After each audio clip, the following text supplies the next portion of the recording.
নমস্কার বন্ধুরা, তোমরা সবাই কেমন আছো? আজকে আমি তোমাদের সাথে জামাই ষষ্ঠী স্পেশাল একটা ডেজার্ট রেসিপি শেয়ার করব। আজকের রেসিপি আমার রসমালাই। তোমরা সামান্য কিছু উপকরণ দিয়ে বাড়িতেই কিভাবে দোকানের মতো রসমালাই তৈরি করে নিতে পারবে, আজকে তোমাদের সাথে সেই রেসিপিটি শেয়ার করব।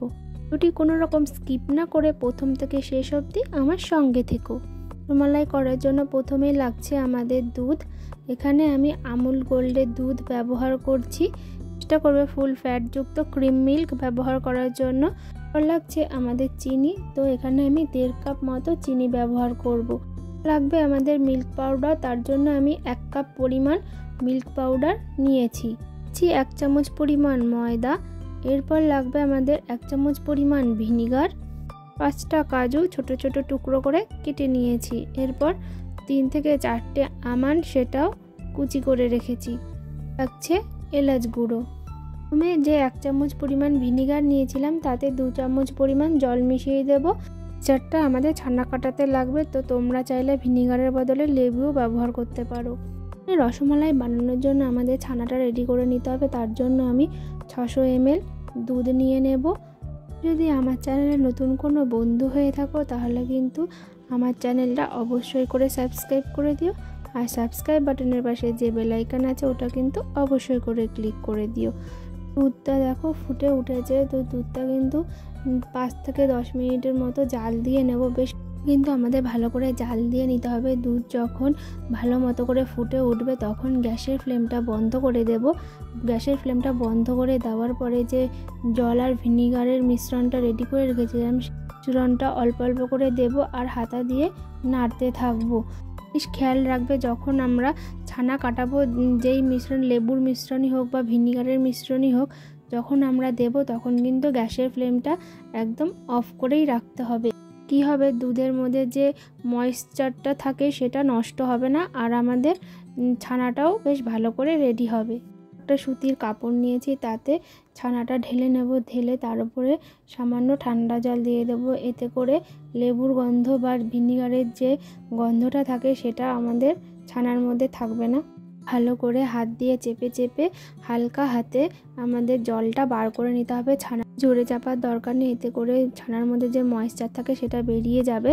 ছানার পুঁটুলিটা 1 ঘন্টার জন্য ছাঁকনির উপর রেখে দেবো। তো তোমরা চাইলে এটা কোথাও ঝুলিয়েও রাখতে পারো।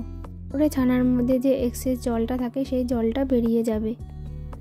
এটা রেডি করে নেব। তার জন্য আমি 400 ml দুধ নিয়েছি। দুধটা ভালো করে জাল দিয়ে নেব। বেশ অনেকক্ষণ মতো জাল দিতে হবে, যতক্ষণ না আমাদের দুধটা ঘন হচ্ছে ততক্ষণ জাল দিয়ে যেতে হবে আর বারবার করে নাড়তে হবে। দুধটা কিন্তু বেশ অনেকটাই ঘন করে নিতে হবে। আর এর সাইডে যে দুধের সরটা থাকবে সেটাও আমাদের খুন্তির সাহায্যে বা হাতার সাহায্যে নিয়ে নিতে হবে। এরপর এতে দিয়ে দেব 2 চামচ পরিমাণ চিনি। রসমালাইতে কিন্তু মিষ্টির পরিমাণটা একটু কমই থাকে, তাই জন্য আমি এখানে 2 চামচ পরিমাণ চিনি দিয়ে দেবো। দিয়ে ভালো করে নাড়িয়ে নেব। এরপর দিয়ে দেব যে 1 কাপ পরিমাণ দুধ রেখেছিলাম, সেই গুঁড়ো দুধটা দিয়ে দেব। দিয়ে আবারও ভালো করে মিশিয়ে নেব। সময় কিন্তু তোমরা কেশরও ব্যবহার করতে পারো। তো দেখো, এরপর আমি দিয়ে দেব এলাচ গুঁড়ো। দিয়ে ভালো করে মিশিয়ে নেব। দুধের কালারটা কিন্তু হালকা চেঞ্জ হয়ে এসছে আর দুধটা কিন্তু অনেকটাই ঘন হয়ে এসছে। এই সময় আমি গ্যাসের ফ্লেমটা অফ করে দেব। এরপর আমি দিয়ে দেব কিছুটা আমন্ড কুচি ও কিছুটা কাজু বাদাম কুচি। দিয়ে ভালো করে মিশিয়ে নেব। আমাদের কিন্তু মালাইটা রেডি হয়ে গেল। আর আমি এখানে সামান্য পরিমাণ গোলাপ জল ব্যবহার করেছি। তোমরা চাইলে গোলাপ জলটা নাও ব্যবহার করতে পারো। আর একটা থালার মধ্যে আমি ছানাটা নিয়ে নেব। ছানাটা নিয়ে ভালো করে মেখে নেব। ছানাটা কিন্তু বেশ অনেকক্ষণ ধরে মাখতে হবে। আমি প্রায় 30 মিনিট ধরে ছানাটা মেখেছি। আর দিয়ে দেবো 1 চামচ পরিমাণ ময়দা। দিয়ে আবারও ভালো করে মেখে নেব। ভিডিওতে আমি ঠিক যেরকমভাবে মাখছি তোমরাও কিন্তু ঠিক সেরকমভাবেই ডলে ডলে ছানাটা মেখে নেবে। যখন দেখবে ছানাটা বেশ ক্রিমি ভাব হয়ে এসছে, তখন বুঝবে যে আমাদের ছানাটা রেডি হয়ে গেছে। দেখো, ছানাটার মধ্যে কিন্তু কোনো দানা দানা ভাব নেই, পুরো ক্রিম ভাব চলে এসছে। তো আমাদের রেডি হয়ে গেছে। এরপর আমি এক একটা করে রসমালাই তৈরি করে নেব। তার জন্য প্রথমে গোল করে নিয়ে আমি একটা শেপ দিচ্ছি চ্যাপ্টা চ্যাপ্টা মতো। তো তোমরা চাইলে রসগোল্লার সাইজেও করে নিতে পারো। তো আমার কিন্তু সব কটা রসমালাই রেডি করা হয়ে গেছে। এর একটা কড়াইতে 1.5 কাপ পরিমাণ চিনি দিয়ে দেব, দিয়ে তাতে দিয়ে দেব 3 কাপ পরিমাণ জল, দিয়ে একটা চিনির শিরা তৈরি করে নেব। এরপর এতে দিয়ে দিচ্ছি 2টো এলাচ, দিয়ে ভালো করে নাড়িয়ে নেব। এরপর যখন চিনির শিরাটা যখন ফুটে উঠবে তখন একে একে রসমালাইয়ের মিষ্টিগুলো দিয়ে দেব।